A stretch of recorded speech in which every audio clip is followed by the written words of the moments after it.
Hello, what's up mga kautang? Welcome back dito again sa aking channel, no? This is Laris, ang inyong number 1 pala utang. So sa video na to mga kautang, as usual, another loan up pa rin ang pag-uusapan natin. Pero sa video na to, hindi ako magagawa ng tutorial on how to apply this loan up. But, pag-uusapan natin directly yung interest ng utangan na ito. So, nasubukan ko na at na-review ko na ito noon, yung itong online loan up na ito mga kautang noon. At ngayon, i-review ko ulit siya, but sa interest na tayo. Sa video na to mga kautang, no, kumustahin natin or pag-uusapan natin ngayon yung interest po ni More Gold Online Cash App. So before mga kautang, itong si More Gold Online Cash App, nabalitaan ko na napakabilis mag-approve nito. Napakabilis ng disbursement ng pera. So ngayon, pag-uusapan natin yung interest niya. Pero bago yan mga kautang, no, nagbabasa ko dito sa kanilang platform na ang sabi dito mga kautang na loan amount is 5,000 hanggang 30,000. Loan term, 120 days to 270 days yun nakalagay dito.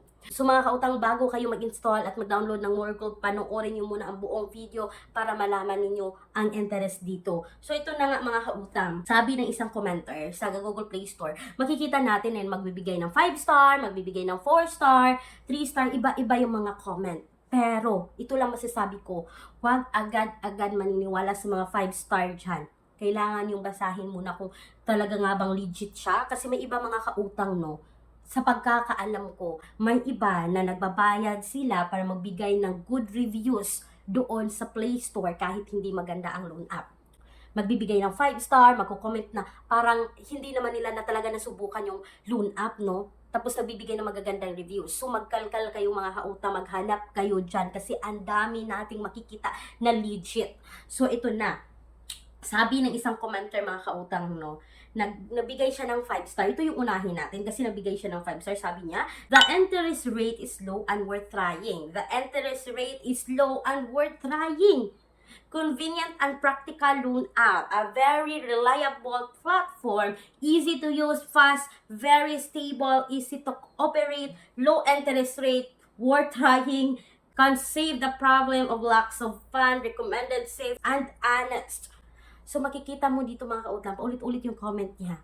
So para sa akin, hindi to legit na nakautang na dito sa utangan na ito. So naghanap pa ako mga kautang, no. Ito yon. Sabi niya mga kautang, this loan app sucks.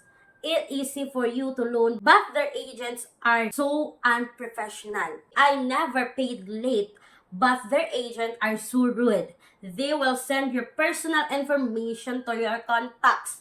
Never try this app.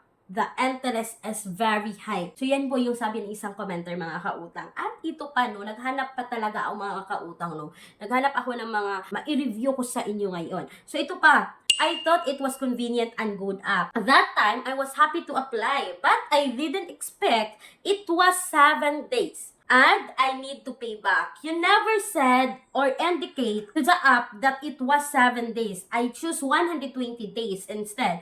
But when I just received the money that time, you keep on harassing and threatening and you post on social media. Yan mga kautang, yung naging experience ng isang kautang natin dito no sa More Gold. So, sabi niya, sa application ng utangan ito, walang nakalagay na 7 days. So, nag-expect talaga siya mga kautang na 120 days ang loan app na ito. So, pagkatapos ng pag-apply niya, na-approve siya, pero 7 days lang talaga ang More Gold. At ito pa mga kautang, sabi pa ng isa, very deceiving. The interest is super high. It is not indicate your loan amount.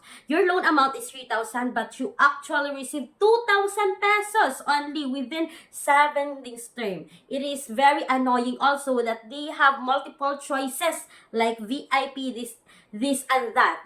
When you press 1, the system is not going to respond immediately, so you will be complied to process another VIP, blah, blah, blah, blah.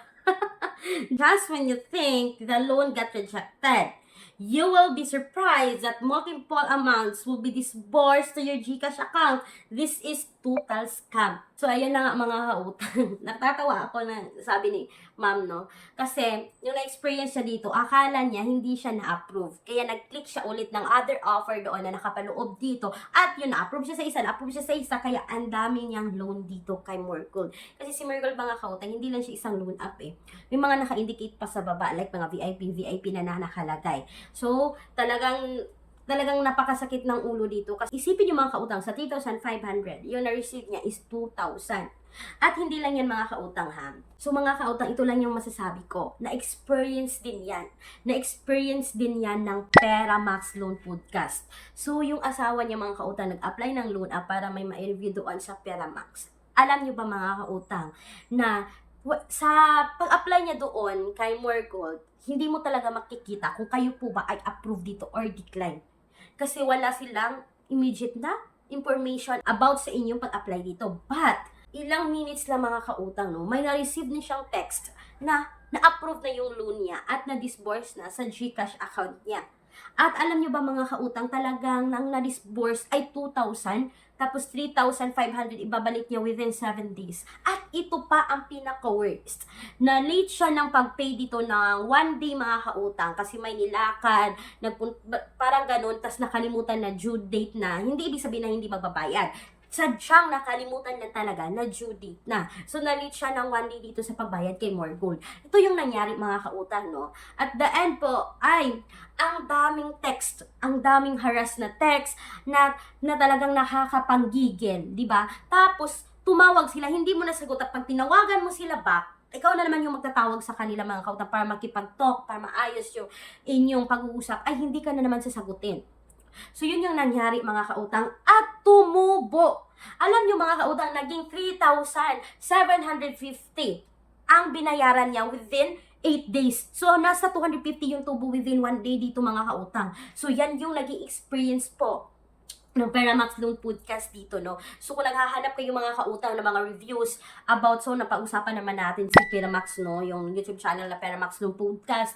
Kung mga kautang, kung naghahanap kayo ng mga reviews about sa mga CIMB Bank, updated na reviews, katulad naman paano magkaroon ng credit card mga kautang, ngayong 2024 is merong bagong uploaded po yung Peramax Loan Podcast sa mga reviews na ganyan. So, mga kautang, no, balik tayo sa Morgold. So, para sa akin, hindi siya recommended. Huwag niyo nang subukan mga kautang si Morgold, no. Sana po ay mawala na to siya sa Google Play Store.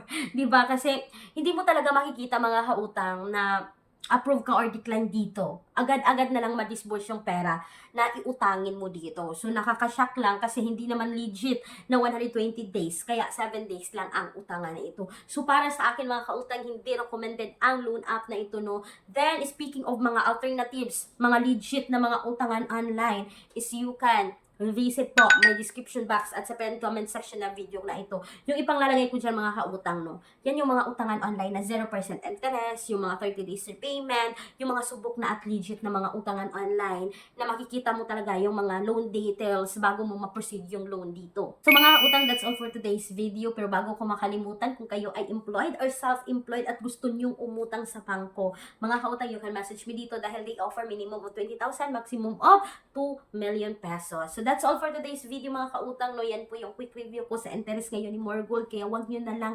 subukan. Magbibigay lang niya ng stress sa atin itong si Morgold. So that's all for today's video. Once again, this is Clarice, ay yung number 1 panautang dahil utang is life. Bye bye bye!